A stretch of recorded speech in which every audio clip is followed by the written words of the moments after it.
ఈరోజు సావిత్రిబాయి పూలే గారి గురించి చెప్పుకున్నట్లయితే 9 ఏళ్ళకే వివాహాలు చేసేటువంటి రోజుల్లో సావిత్రిబాయి పూలే గారికి 10 సంవత్సరాల వయసులోనే మహాత్మా జ్యోతిరావు పూలే గారికి ఇచ్చి వివాహం చేయడం జరిగింది.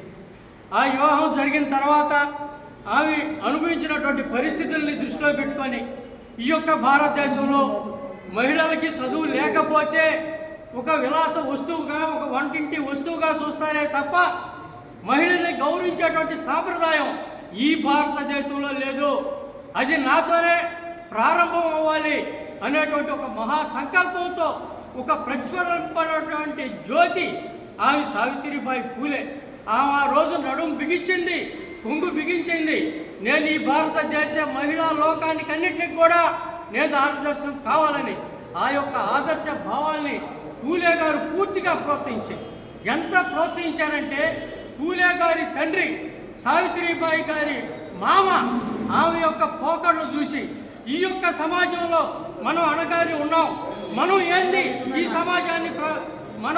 సమాజాన్ని చైతన్యం చేసేది మన వల్ల అవ్వద్దా అని చెప్పని కోడలకి కొడుక్కి చెప్పడం జరిగితే ఆ రోజు వాడు మామ బయటికి తోసేసినటువంటి పరిస్థితి.